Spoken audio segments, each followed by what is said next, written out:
Olá, é com grande prazer que estou aqui com duas das autoras de um livro muito diferente, que surgiu recentemente, foi lançado no dia 12 de setembro de 2024, e essas duas autoras, advogadas brasileiras, com mais uma colega delas, tiveram a ideia de escrever um livro chamado Violência Obstétrica Assistida. Mostra o livro, Valéria. Mostra para a gente ver aqui. Tá todo marcado, porque para mim é fonte, tem mais de 30 páginas de referência. Laura, muito obrigada pelo convite, por nos receber Pois aqui para é. falar dessa grande obra que a gente fez. Isso para nós é uma honra. Quero agradecer demais a Aliança Pré-Natal. Não, é fabuloso estar aqui com vocês duas, vocês vão se apresentar, mas a Prenatal Alliance tem esse orgulho, esse carinho de trazer esse ângulo, uma visão da obstetrícia, um ângulo que traz o ponto de vista da lei, da legalidade e da dignidade humana, diferente do que nós estamos acostumados com antropologia, com biologia, psicologia, política. Então, a palavra vai estar com vocês. Eu tive a honra de escrever o último capítulo desse livro, sob o ponto de vista do bebê. Mas, Valéria, começa você. Se apresenta, que assim vamos saber quem vocês são. Tá. Bom dia, Laura. Bom dia, Gi, tudo bem? Uhum. Quero agradecer demais pelo convite, né? Já disse. E eu sou advogada, sou ativista de direitos humanos. Atualmente estou como diretora jurídica da Reúna, que é uma organização, né, a rede de humanização pelo parto e nascimento, em que está responsável, né, está na frente, na linha de frente há 30 anos pela humanização do parto, pelo combate à violência obstétrica. E, né, eu sou professora, sou de pós-graduação, advogada, especialista em violência obstétrica, e ali a gente, no ativismo, né, a gente não para. E agora eu sou escritora e já estou escrevendo meu segundo livro, vocês aguardem. Está de parabéns, eu te agradeço, mas depois vocês vão contar como é que surgiu a ideia desse livro. Mas fala agora vocês, Gislene. Vamos saber de você como Quero você chegou nesse ambiente, porque é muito raro advogadas escreverem um livro sobre parto. É verdade, Laura. Mas antes de eu falar isso para vocês, eu quero agradecer pelo convite, dizer que para mim é uma grande honra participar, né? Sempre que eu tenho a oportunidade de contribuir, eu venho com muita alegria. Então, é nesse intuito, né, que eu chego aqui hoje com alegria para poder contribuir, não só com profissionais, né, que querem pelo mundo afora atuar com essa área, porque o nascimento acontece em todos os países, então assim, mas eu venho aqui também como mãe, porque em primeiro lugar eu cheguei nessa área como mulher, como mãe que sofreu a violência obstétrica, né? E aí a minha Sim. trajetória foi, apesar de advogada, mas há 18 anos, eh, era uma área desconhecida para mim até então.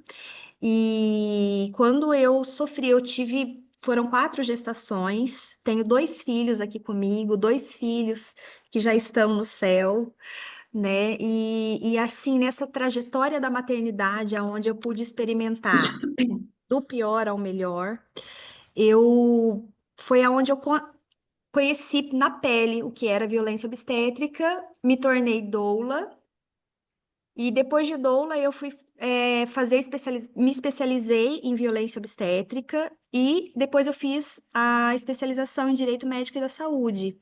Então, assim, e aí fui convidada pela Valéria para participar desse livro, que para mim foi uma grande honra também. Então, hoje o que eu posso contribuir, como eu disse, venho com muita alegria. Ótimo, obrigada, obrigada. Então, conta para a gente como é que foi esse convite, como é que foi apresentado para você esse livro, essa aventura. Foi uma aventura, sim. Esse livro, para mim, na verdade, na medida em que ele foi sendo escrito, até a Valéria, ela foi minha professora, né? Quando eu fui, me especializar nessa área, a Valéria foi a pessoa que realmente abriu meus olhos para a área jurídica nesse ponto. A Valéria, a irmã dela, a Mônica, né, que eu não conhecia, como eu disse. E aí, na medida em que eu fui descobrindo a violência obstétrica, que hoje eu levo para outras pessoas, na medida em que eu fui descobrindo, eu fui percebendo que aquilo que eu tinha vivido era injusto e que não precisava ser daquele jeito. Então, foi uma aventura nesse sentido de que agora é uma aventura e um desafio, né, Laura? Porque a gente, como você disse, a gente fazer o link daquilo que você está vivendo e que é tão naturalizado com aquilo que é lei, nem sempre é óbvio, porque a lei, ela muitas vezes ela não vem com essa palavra. Ela não vem escrito violência obstétrica, ela não vem escrito no parto acontece dessa forma, ela não vem escrito. Então, assim, a gente tem que fazer o link que aquilo, se aquilo, por exemplo, é um crime, por que não no parto? Porque uma situação pode ser uma situação criminosa em qualquer lugar e no parto não. Então a gente Mas precisou. isso é fascinante, porque quando você viu que a tua história era a história de centenas de milhares de outras mulheres pelo mundo, aí você acordou, tem um wake-up call, Exatamente. e a tua alma de ativista nasceu ali para essa causa. Então, vamos ouvir Exatamente. agora um pouquinho da Valéria, porque assim vamos equilibrando a nossa conversa, porque eu tenho certeza que pessoas do mundo inteiro vão ficar fascinadas pelo que você está nos contando. Fala Ótimo. você, Valéria, como que foi concebida a ideia de um livro sobre isso? Então, eu sempre tive muita vontade de escrever um livro, né? E aí eu não sabia como ia ser, colocava muita complicação. E a gente estava, né, a Gislane, e só para comentar, tá? Esse livro foi escrito por mim, pela Gislane, né, doutora Gislane, e a Débora Nicodemo, que não pôde estar com a gente, que teve uma grande contribuição no livro, e infelizmente a gente não conseguiu coordenar para que ela estivesse com a gente. E aí a gente fazia muito trabalho nas redes sociais. Só que a gente está numa cultura de violência. E a cultura de violência, ela é como se também tivesse uma aceitação da própria sociedade, até da própria vítima, de conformidade ali com aquele sufocamento de garantias de direitos, né? E aí eu percebi, em certo ponto, que muitas vezes as pessoas não conseguiam captar a profundidade daquela mensagem que a gente estava falando no Instagram. Porque a gente existe essa cultura de violência. Aí foi juntando várias coisas. Eu encontrei um livro antigo da minha bisavó, que Olha, era de 1914, e era sobre obstetrícia, minha bisavó era parteira. Então aquilo foi tipo uma sincronicidade de coisas que nos levaram. E aí eu encontrei, né, a Débora e a Gislaine, que também estava querendo fazer esse projeto, e aí a gente se uniu para poder explicar. E aí o livro, ele vem trazendo, apesar de ser um livro jurídico, ele traz características históricas, sociais. Então, a gente, ao invés de falar só sobre o que é violência obstétrica, porque para nós também foi difícil essa compreensão. Quando eu comecei a atuar com violência obstétrica, eu não sabia o porquê que era daquela forma. Né? Por exemplo, a gente tem na violência obstétrica uma ausência de provas muito grande, né? Então, por exemplo, uma mulher está sofrendo uma violência obstétrica. A primeira, ela não sabe exatamente o que ela está sofrendo, porque ela também não conhece a própria violência em si, né? A descrição dessa violência. Então, acaba que quando isso vai para o juiz, a prova que o agressor produziu, que é o prontuário, né, que registra toda a assistência, ela já vai contaminada para o juiz. Porque um profissional que sabe, por exemplo, que não pode fazer uma manobra de Christeller, né, que é uma pressão uterina, ele não vai anotar isso no prontuário. Então, fica a palavra da vítima, o acompanhante dela, que geralmente é familiar, aí o juiz não aceita o acompanhante como prova testemunhal, apenas como informante, quando ele escuta, porque é como se já tivesse contaminado a testemunha, né, o depoente ali. E aí a gente tem um processo completamente invertido, porque dentro do direito a gente tem garantias de direito. E quando a gente fala sobre o Estado democrático de direito, nós estamos falando de garantias de direitos fundamentais, direitos humanos. Então, quando você não tem uma via que proporciona uma igualdade de litigância, que é como a parte que está sendo acusada e a parte autora, essa mulher fica submersa um processo de tortura judicial. Claro, claro. E quem escreve o relato de como foi o parto é a própria pessoa que está sendo acusada, então fica invalido o próprio prontuário. É uma coisa Exatamente. muito complexa. É O que exatamente, eles mas os fizeram? juízes não Agora que conseguem vocês. compreender, eles não conseguem compreender porque eles também estão numa cultura de violência. Então o juiz pensa, se eu tenho que anular essa prova aqui e declarar ela contaminada, como que eu vou decidir? Então ele acaba acolhendo uma prova contaminada que vai contaminar a perícia, porque se a prova está contaminada e o perito vai usar essa prova para dizer se tem violência obstétrica ou não, vai contaminar. Só que esse perito que vai responder os quesitos do prontuário, ele também foi ensinado como o próprio médico que agrediu. Então, nessa questão do parto acelerado, aí a gente vai ver as raízes históricas, como que isso começou. Então, por exemplo, no livro a gente faz uma abordagem histórica, a gente fala de Joseph Dely, que foi o grande médico norte-americano que fez vários avanços no estudo da obstetrícia, mas ele também foi responsável pela cultura de medicalização, pela cultura de intervenção. Por quê? Porque ele escreveu um artigo em 1920 que falava sobre o uso do fórceps profilático. Então, daqui a pouco, já era norma nos Estados Unidos fazer parto, fórceps para todos os partos, fazer episiotomia para todos os partos. Só que essas intervenções, cada vez que faz uma intervenção, pode sim ter um efeito rebote.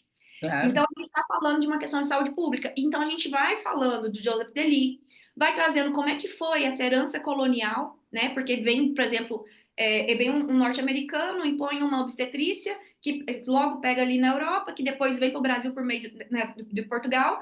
E aí a gente fala, como que a gente vai sair disso? Então, o livro, ele chama Violência Obstétrica Assistida, um estado de coisa inconstitucional. E o que é esse estado de coisa inconstitucional? Né? Que as pessoas acham que até é coisas inconstitucionais, mas não, é o estado que ele é inconstitucional. Por quê? Se você tem garantias e mulheres são violadas de forma generalizada, qualquer uma pode sofrer acentuadas as mulheres pretas em vulnerabilidade econômica e as mulheres indígenas, que praticamente todas sofrem algum tipo de violência. Então, a gente tem muita coisa para ser descoberta. Aí a gente vai, por exemplo, como é que veio essa industrialização para o Brasil? Aqui, até os anos 70 era muito parto domiciliar. Por que que veio essa cultura de industrialização, de parto, de levar para o hospital, de anular a questão da parteira? A gente vincula com a questão da bruxaria, né? A gente tem uma bruxa que é a Agnes Sampson, que inclusive ela é muito citada no meu segundo livro, que era uma parteira que foi acusada, por exemplo, de voar e matar um homem, sabe? Essas coisas assim. Então, essa marginalização da parteira está nos contos de Shakespeare, né? Quando você vai pegar as peças de atrás das escritas, você vai entender ali que parteiras estavam relacionadas com morte de bebês, fazer poção com dedos de bebês. Então, não deu certo no parto, é porque ela entregou a vida da criança para o diabo. Então, tudo isso faz parte desse contexto cultural. E aí, esse estado de coisas, que é de violência massiva e generalizada, porque a mulher sofre, ninguém impede, ninguém fiscaliza. Aí ela vai para o judiciário, o juiz não sabe o que fazer. Por exemplo, na sexta-feira, recebi um despacho que eu havia impugnado uma documentação que o hospital havia juntado, e eu falei, essa documentação foi produzida após o protocolo da inicial. E o juiz acolheu a documentação. Aí eu olhei e falei assim, doutora, aqui a assinatura, em 2024, o parto aconteceu em 2021. Não, E isso é aí, impressionante. Mas aí nós temos que falar assim em pouco tempo. Como é que vocês escolheram alguns casos, você e a Gi? Quais os critérios para escolher os casos que foram para o livro? quer responder, Gi? Então, na realidade, Laura, existe uma incidência de coisas que são muito grandes, que a gente, assim, chegam mulheres pra gente, você vai observar 90% delas acontece um tipo de coisa. Por exemplo, a gente fez um raciocínio assim, sopesamento de direitos. Por exemplo, o direito do médico do profissional de saúde, vamos colocar assim, que eu acho que fica mais adequado, o direito dele de imagem. Muitas Sim, vezes ele vai ali e fala assim, não quero que registre porque eu tenho meu direito de imagem, né? E aí essa mulher que ela já tem em seu desfavor o fato de que o prontuário, quem anota é o próprio profissional de saúde. E aí ela também não tem, muitas vezes, como registrar o parto em fotos, em filmagens, porque alegando o direito ali de imagem, opa, aqui não, aqui isso pode, isso não pode. E aí acaba que ela também não consegue produzir esse tipo de prova. E aí a gente pensou muito assim, né? A Valéria trouxe à luz na época e a gente raciocinou bastante. Uma coisa que eu vivi, né, também, conforme eu disse aqui no começo, o direito, o médico tem esse direito de imagem, mas e o direito de memória, Aham, né? E o direito de memória? Não só dessa mulher que está parindo, dessa família que está recebendo um bebê, mas do próprio bebê, que tem o direito de ter a sua história registrada desde o início da vida, né? Então, assim, hoje nós vivemos na era digital, onde tudo é flash, tudo é foto, tudo é filmagem, e aí uhum. você, de repente, esse ser humano vai se tornar um adulto e vai olhar e falar assim: como foi meu nascimento? Eu tenho um prontuário. Olha, filho, eu só tenho prontuário médico. Mas quem anotou aqui, não, né? Foi o médico. Ele anotou, como a Valéria disse, o que ele quis, mas eu não tenho como falar, eu não tenho como te mostrar como foi, porque eu não pude filmar, não pude fotografar, ou muitas vezes eu só pude, fui restrita a fotografar isso, a filmar aquilo, não pude fazer do jeito que eu queria. Então a gente viu também, muitas vezes, ali a venda casada também, né? Que o hospital só pode aquela equipe do hospital, a minha equipe, a minha família, não pode fotografar do jeito que eu quero, filmar do jeito que eu quero. Então, assim, fora isso. Isso é um abalo, é um abuso emocional que É, muitas porque vezes. muita coisa você pode aprender vendo essas imagens, né? Exatamente, e Coisas que isso. na hora do parto nem deu para notar. Eu tenho visto isso acontecendo, inclusive a E, nível a- e médico. aí, e aí a gente trouxe algo no livro ali também, né, que é o gaslighting, porque essa mulher chega num ponto em que ela começa a duvidar da própria visão, da própria memória dela, porque aí ela pega o prontuário, tá anotado de um jeito, ela lembra de outro, mas ela não tem o registro dela, a foto dela, nada. E aí ela fala assim, meu Deus, será que... Porque assim, a gente sabe que é um momento de extrema vulnerabilidade, né? Tanto para essa mulher que está parindo, principalmente, mas assim, para o companheiro, para a companheira que está ali presente, é um momento que assim as coisas estão acontecendo, e aí depois que passa, você começa a tentar lembrar, você fala assim, ai, será que foi isso mesmo? Mas eu É. não A noção de tempo, inclusive, fica muito modificada. Eu me está lembro que muito de 10 modificada. minutos. E ah, aí, ah, e aí vira uma cortina de fumaças, né? Vira uma cortina de fumaças. E existe assim essa. E aí existe essa pressão psicológica, porque o profissional fala assim: ué, não foi isso. Aconteceu isso, e começa. é, Vamos colocar seduzir, né? Tipo assim, para que você não duvide dele, de que eu fiz para o teu bem, eu fiz porque precisou, ou então assim, e aí a mulher fala assim, ai, realmente, né? Ela não deixa quieto, eu não vou processar, não vou isso, porque lembrando a ela que ela não é capaz, né? Também tem isso. No exatamente. início da maternidade dela, né? Isso é terrível, você ter Exatamente. essa. E aí, somado a isso, a gente vem, né, desse estado de coisas inconstitucional, onde tudo é muito naturalizado, e aí vem a sociedade e fala assim: para que isso? Teu filho nasceu bem, isso que importa, né? E vai É. diminuindo essa mãe, deixa pra lá, sabe? Se seu Olha, fantástico. o bebê morreu é porque Deus quis assim, tipo, deixa quieto. Ou então, sabe, assim, então é complicado, é muito complicado. Essa mulher, ela fica, de um lado, se o bebê nasceu bem, pra quê? Deixa quieto. Ou então, se ele morreu, Deus quis assim, deixa quieto também. Então, É assim, muito especial. Eu vou querer, antes de você continuar, que você, Valéria, fale dessa cortina de fumaça, porque é um elemento que nós não estamos acostumados a falar dele. Algo que envolve assim meio misterioso, meio que não é nítido. E vocês trouxeram nitidez nesse livro, com projetos de lei, com leis. Vocês vão descrevendo, nomeando certas instâncias que não são levadas em consideração, no entanto, são lei. O que a gente traz é muito importante, né? Ela traz o exemplo, ela trouxe um exemplo do que a gente fala no livro, né? Isso da filmagem, é importante dizer que a violência obstétrica, ela está extremamente ligada ao fato de anular o ser humano, aquela pessoa, aquela paciente, enquanto pessoa.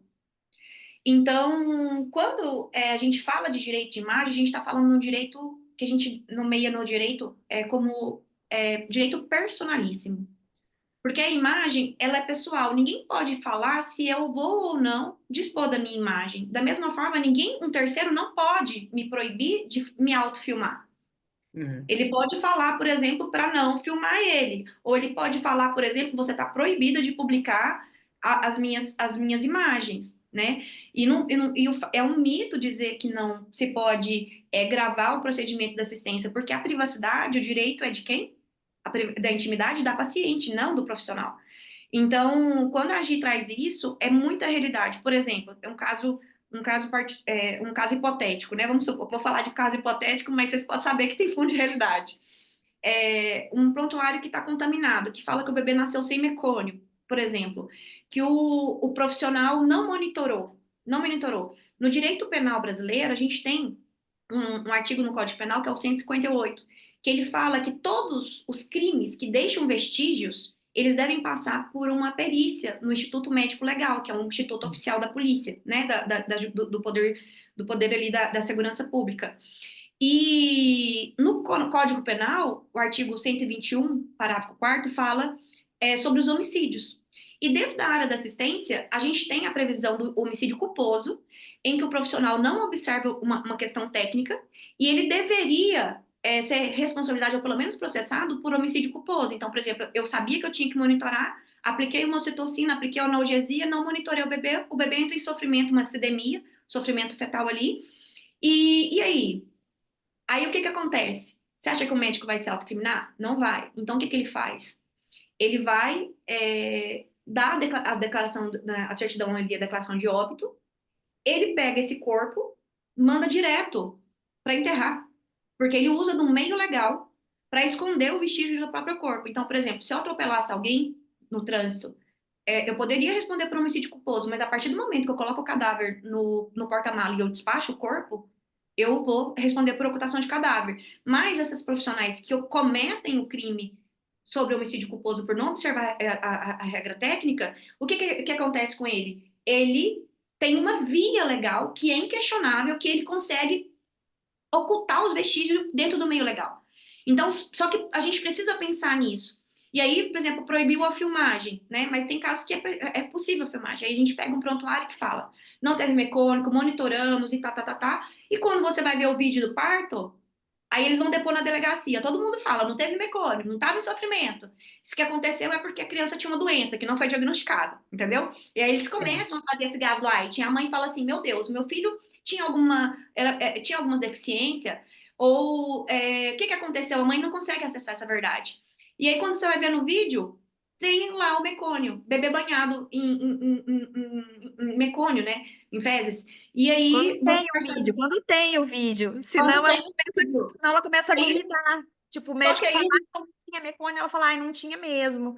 isso. E aí a gente está numa cultura tão forte que os próprios peritos estão contaminados. Então, por exemplo, aí vai mandar para a delegacia para apurar o crime de homicídio culposo e o crime de falsidade ideológica, quando o prontuário altera os fatos. Aí a gente está alegando que a documentação está contaminada. Aí o perito do ML vai lá, usa o prontuário contaminado para falar que não teve nenhuma negligência. E enquanto isso, a violência psicológica e todos os tipos de violência psicológica da mulher naquele momento vai afetar os próximos anos da maternagem dela. Quer dizer, uma coisa é discutir os fatos, que é importante, mas e suas consequências? Como é que Exatamente. teria que se Essa, sentir uma mulher que acaba de dar à luz? Ela devia se sentir no topo do mundo, inclusive com certeza de quem ela é. Mas se eu sim. vou com gaslighting e outras coisas, vou tirando essa certeza, vamos supor que a criança é viva e esteja até com saúde boa, entre aspas, já minamos algo na relação dessa mãe com esse filho. O filho sabe que a mãe não é tão capaz assim e a mãe não se acha tão capaz assim. Inclusive, a Não. criança tem uma pergunta: será que a mamãe não vai me defender contra esses insultos médicos? De levar Uhum. embora, por exemplo, por Muito ficar violento. 2, 3 horas de observação, essa separação que praticamente todos nós tivemos, ela não devia ser legal. Porque, primeiro, ninguém vai observar a criança melhor que a própria mãe. Segundo, o que a criança observa é que não tem ninguém aí para ela. Porque ela não está sabendo que tem máquinas monitorando como é que ela está. Então, fica uma coisa séria para a população do mundo saber que o nosso início é uma traição. Eu passei 9 meses dentro desse ventre, saio para me mostrar, para que ela veja como eu sou, estou pronta para um abraço, eu vou ter que esperar 2, 3 horas, enquanto que na minha cabeça não tem noção de tempo, menos ainda de espaço. Veja É, bem, é um sentimento de impotência muito grande dessa mãe, né? Porque aí aconteceu tudo isso que a gente acabou de descrever, essa situação toda. E essa mãe, como todo ser humano, não tem condições de voltar no tempo. Muitas vezes ela também deixa para lá, né? Enfim, não vai reaver em termos de judicializar.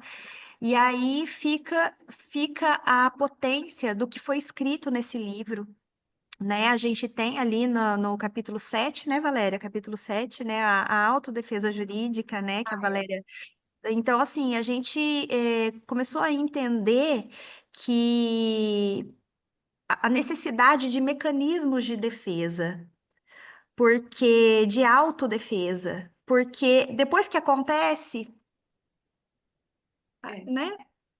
Um elemento muito especial que acontece muito é a administração de sedativos, né, de medicamentos que alteram a consciência. Então, por exemplo, acontece um óbito ou essa mãe começa a questionar sobre alguma coisa, é muito fácil aplicar um medicamento. E a gente tem casos reais em que a mulher foi completamente dopada. Então, para não questionar, na verdade ela não estava oferecendo nenhum risco, não estava agressiva, nada, ela só estava questionando e querendo informação. Então, isso compõe muito o gaslighting, né? Então, por exemplo, uma mulher que acaba de perder um filho, no outro dia o médico já prescreve um antidepressivo de derrubar o leão, não tem critério para aquele momento, entendeu? Para poder falar fazer um diagnóstico desse. Isso Então, é assim, é grave. muito poder. É muito poder. Então, por exemplo, no método de autodefesa, que é o que a gente trabalha no capítulo 7, a gente ensina as mulheres a se defender desse tipo de situação, sem precisar de um advogado, ou seja, totalmente acesso livre. E lembrando que esse método de autodefesa ele foi inspirado na meta número 5 da Agenda 2030 da ONU, que fala sobre o empoderamento feminino e usar mecanismos para que essa mulher se sinta empoderada. Está lá. São várias metas do item 5 e essa é uma delas que está lá. Então, por exemplo, que empoderamento é esse? Que eu mesmo não posso usar dos meios legais reconhecidos em lei para me defender. Por exemplo, uma segunda opinião. Segunda opinião é um direito. Então, por exemplo, se eu não estou segura com o que me indicou, por que eu não tenho direito de perguntar para um outro médico? Porque Agora, se eu não tenho Valéria, certeza do que ele anotou no prontuário, por que eu não tenho acesso ao meu prontuário, que é um documento pessoal, sobre os meus registros, dados sensíveis meus, para saber se ele de fato anotou o que de fato aconteceu?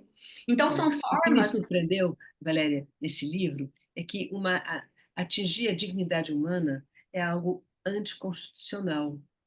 No Sim. entanto, parece que tem uma exceção na obstetrícia. Ela chega no hospital, veste aquela camisolinha, vai na cadeira de roda e não é Anula. mais não é mais permitido que ela se É como expresse. se fosse, Laura, é como se fosse uma extraterritorialidade. É como se Isso. ali fosse um lugar sem, não, né, assim, sem lei para ela, né? Isso Aqui ela revoltou foi vocês. assinada Isso é muito enquanto interessante. E é muito interessante. No capítulo 7 a gente traz um caso real, tá?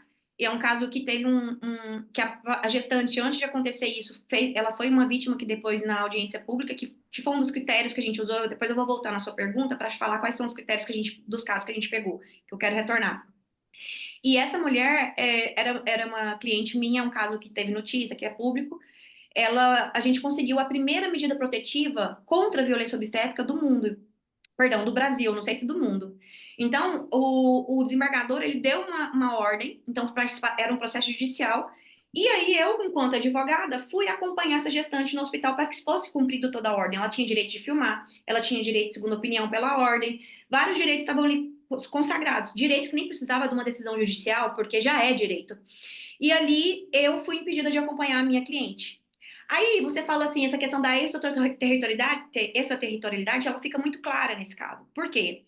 Porque a própria OAB Federal, a Nacional, ela tem uma cartilha sobre prerrogativas. Prerrogativas é a forma que eu consigo exercer minha profissão de forma livre, né? Então, tem vários direitos que o advogado ali tem as prerrogativas dele. E nesse documento, até condenados criminalmente, pessoas acusadas criminalmente, que estão presas, detidas, se tiver numa UTI, o advogado tem acesso. E aí você Uau. fala do ambiente de parto, que nem é um ambiente que tem o controle de infecção, por exemplo, como tem numa UTI. Aquele detento tem direito de um advogado. E como que uma mulher não tem direito de advogado? A gente vai no caso da Delir, que foi um caso que a gente acabou de peticionar na UEA. A gente está denunciando o Brasil no caso da Delir. Uma mulher foi algemada na cidade de Torres, ela foi algemada e levada à força para uma cesariana. Então, tinha 3 viaturas de policiais levando uma mulher em trabalho de parto para um hospital para fazer uma cirurgia forçada por riscos hipotéticos de cesariana. Cadê o advogado dela? Quem que vai preso que não tem um advogado? Porque se você está falando de uma medida coercitiva, com 3 viaturas para levar uma mulher à força para um hospital, essa mulher deveria ter uma garantia de advogado. E aí? Quem foi o advogado dela? Ela não teve advogado. Não teve um advogado para falar, vocês não podem fazer isso com uma gestante. Isso é risco hipotético. Então, assim, aí esse processo vai, tramita, primeiro, segundo grau, né, que o juiz indeferiu no primeiro grau, indeferiu no segundo, e aí é por isso que a gente está denunciando o Brasil. E só para antes de voltar à questão da análise do caso, isso é muito importante para essa live, porque quando a gente entra no direito internacional, a gente tem o efeito, os países, eles acordam para entrar, por exemplo, para a UEA. Então, eles são países integrantes da Organização dos Estados Americanos, né? A própria CEDAW, vinculada à ONU, né? Tem, então, os países que estão ali pactuados naquela esfera internacional, eles também são obrigados. Então, se o México, perdão, vamos supor assim que sei lá, vamos colocar a Argentina. A Argentina sofreu uma condenação. Vamos colocar Beatriz versus Arce, que foi, para mim, foi um dos primeiros julgados, não sei se a Espanha foi antes, mas que trouxe expressamente o termo violência obstétrica. O Brasil está vinculado a esse julgado. Ele também, o efeito não é só para o país que condena, o efeito também é para todos os países. Então, esse trabalho internacional, ele tem o poder de contaminar positivamente o mundo todo. Então, se a gente fala que a Delir não teve um processo justo, o que a gente está cobrando do Estado brasileiro? Nós estamos cobrando um sistema de proteção, que é o que a gente fala nesse livro o tempo todo. A criação de um estatuto da gestante, né, de uma lei Aline Pimentel, que a Aline Pimentel foi o primeiro caso internacional de condenação por uma morte materna evitável. E no Brasil, a gente tem, a cada 10 óbitos, nós temos 9 mortes evitáveis. É um plano de extermínio. Não podemos falar que isso é normal. Um país que não consegue garantir que os seus cidadãos nasçam com dignidade, ele não passou do básico. Então, como é que a gente vai falar, por exemplo, que um país, que a nossa Constituição Federal, ela fala, né, artigo 227, 26 e 27, eu acho, ela fala, a família é a base da sociedade. Aí vem o protocolo de São Salvador, que é um protocolo internacional prezado pela OEA, zelado pela OEA, da Organização de Estados Americanos. Aí a Comissão Interamericana adota o protocolo de São Salvador, que lá no artigo 10.2 diz que a saúde é um bem público. Isso. Entende? E aí a gente tem todo esse efeito internacional, que eu acho que é muito importante frisar isso na live, porque a gente tem o que a gente chama de corpus juris internacional. E esse corpus juris internacional vincula todos os países que foram condenados. Entendeu? Então, sim, é obrigatório. E aí, só voltando para complementar a pergunta, como é que a gente fez os casos? A gente tem mais de 30 páginas de referência. Então, por exemplo, a gente usa referências do Nascer Sorrindo, do Frederic Leboyer. Nós usamos para a parte histórica uma grande socióloga, né, a Silvia Federici, para falar do Caliban, a Cássia às Bruxas. Nós usamos também, por exemplo, referências de Michel Audin, que tem uma saga falando sobre a industrialização do parto, e nós usamos pesquisa. Então, a gente, por exemplo, pegou a fonte do Nascer, o Inquérito Nacional do Nascer do Brasil, né, que foram ouvidas mais de 23 mil mulheres, e dessas 23 mil mulheres, 90% recebiam faziam partos na posição litotômica. Qual é o mal disso? Que é contra o processo fisiológico, é contra o natural. E aqui no Brasil, a gente tem uma resolução que diz sobre o operacional básico de assistência ao parto, porque não é um bem público. Então, não tem a ver com o critério particular daquele hospital. Ele tem que seguir essa ordem de saúde pública. E aí a gente vai pegando essas pesquisas. A gente usou bastante no capítulo 7º ali, não só no 7º, acho que a gente foi usando várias vezes ali no livro, a audiência pública ocorrida em outubro de 2023, no Congresso Nacional, em que 5 vítimas foram ouvidas. Então, a gente vai pegando a referência, interpretando esses depoimentos dela como o gaslighting, a falta de acesso à justiça. Então, mulheres que sofreram violência obstétrica, entraram em depressão, desenvolveram um transtorno de estresse pós-traumático, e ela não consegue atingir diretamente a atividade laboral dessa mulher. O Estado traiu ela antes, porque ele não garantiu que o cidadão nascesse, né? As mulheres responsáveis pela produção de toda a mão de obra do mundo. Então, por exemplo, Sim, se hoje a gente está aqui, nós estamos, a nossa mãe nos permitiu nascer. Se tem um engenheiro, a mãe dele permitiu nascer, mas a base da sociedade não é garantida por esse Estado. é. Então, a Mas gente olha, começa um looping. Valéria, vocês já agora trouxeram uma eu não sei, um território extraordinário para ser explorado, de ser pensado em cada país, segundo sua legislação e também segundo sua alma, seu coração, de enxergar na mulher e no médico seres ali atuando, apesar muitas vezes de um sistema que gostaria que eles entrassem na ordem. Mas que ordem é essa? O que a cultura fez com o nascer? Porque não se nascia maravilhosamente bem com parteiras no século XVI, lá na França, por exemplo, que eu estudei E a um gente pouco melhor. começa. Eu sei que tinha que fechar todas as janelas com pedaços de madeira para evitar o mal-olhado, que se desse o colostro no início para o bebê que acabava de nascer, sem ele ter sido batizado, o diabo podia entrar. Quer dizer, nós estamos aqui falando de um território virgem, para tanto a lei como a ciência e para a espiritualidade se unirem para ver como acolher os que estão chegando no planeta e como capacitar também os profissionais que presidem a esse acolhimento. E o próprio pai, a própria mãe ali que está dando a luz, eles também fazem parte de um sistema. Poder analisar e olhar só sob esse ângulo da dignidade humana para o bebê e para eles, e para os médicos, e para quem está ali na sala de parto, é um negócio importantíssimo. Olha, eu acredito muito, claro, na fisiologia do parto, mas eu sei que essa parte cultural de como nós somos vai ter que melhorar. E graças a vocês, graças a um livro desses, é um chamado no mundo.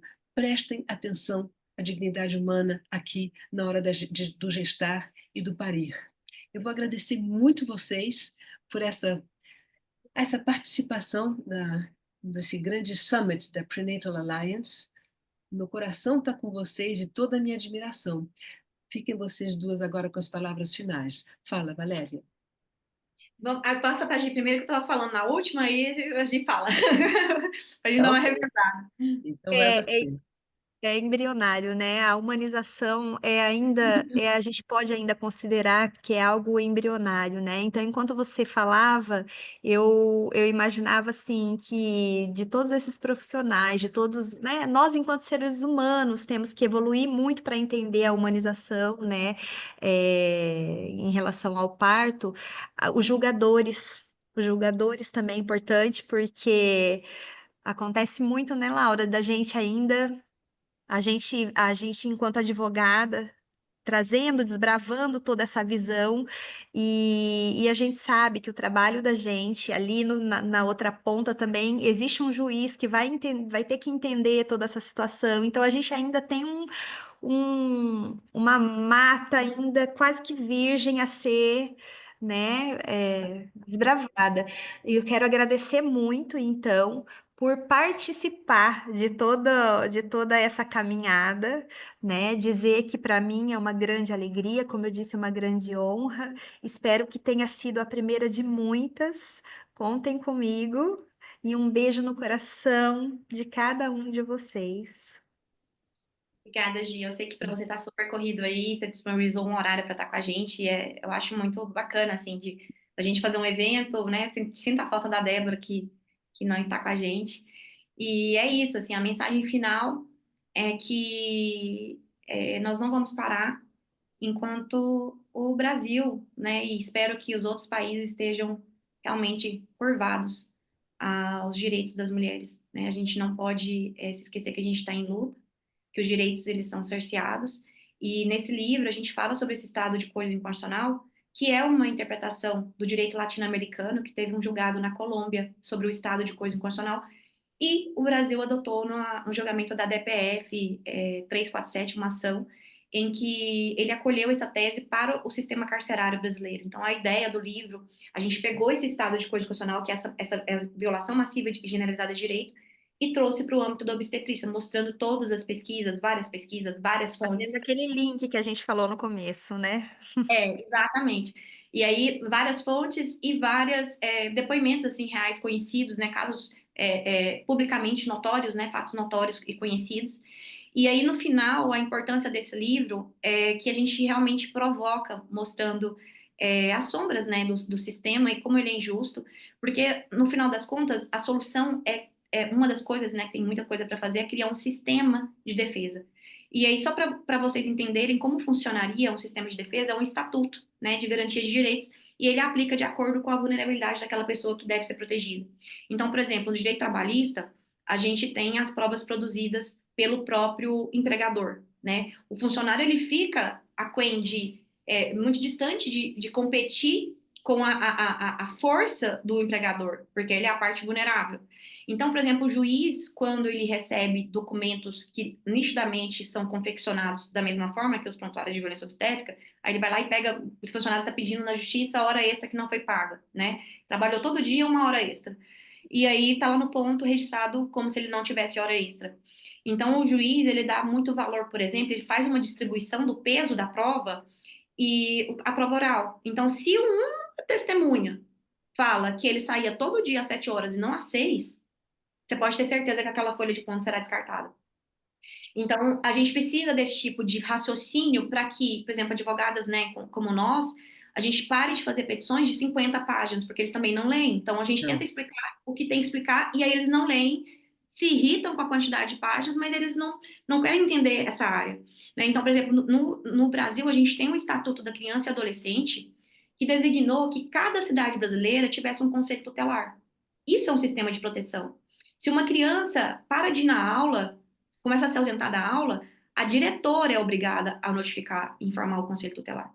Então, isso é um sistema de segurança. Como que na violência obstétrica, numa questão de saúde pública, que deve ter uma proteção integral, nós não temos um sistema de defesa, nós não temos uma orientação para aquele juiz ler na lei que esse tipo de prova ela tem que ser vista com um outro olhar, né? Então, os institutos, né? Então, a gente tenta produzir prova da forma que a gente consegue, mas mesmo assim a gente sente muita dificuldade.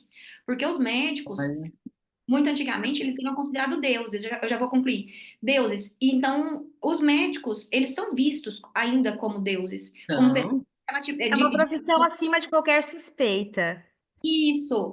Então, a gente tem uma dificuldade muito grande. Então, essa lei é para trazer uma claridade e trazer o caminho, porque os juízes não querem ser maus. Os juízes não querem ser injustos, mas para eles também eles não conseguem Mas cumprir. esse estatuto vai nascer, esse estatuto da Amém. constituinte, Só da lembrando, gestante. Amém. a gente esteve no Congresso Nacional, várias deputadas, eu fui lá distribuir vários livros desses para várias deputadas, né? A gente presenteou eles aí, e aí a gente está pedindo isso, a lei federal, que é o Estatuto da Gestante, e a gente fez uma audiência pública em novembro pela Reúna, e que estava presente Braulio Zarzella, que é o médico obstetra de São Paulo, Daphne Ratner, que é a presidente da Reúna, pleiteando esse Estatuto da Gestante. Então, a gente já tem muitas deputadas com a gente nessa, e a gente está fazendo umas petições em massa aí na OEA, né, a gente, no caso, a Reúna, não, das autoras do livro, para poder pedir essa condenação internacional em relação a esse sistema. Então, a gente vai ter reforço internacional que vai impactar todos os países, inclusive os países da Aliança Pré-Natal. Mas o Prenatal Alliance está com vocês, mas vocês têm esse ativismo, assim, esse vórtex de energia dirigido a uma coisa tão específica quanto a própria lei do país. Eu tenho certeza que muita gente vai ficar muito feliz de saber desse caminho lindo que vocês estão percorrendo. Agradeço muito a participação de vocês. Você também, deixa eu Hoje, agradecer da também aqui Débora. fechar.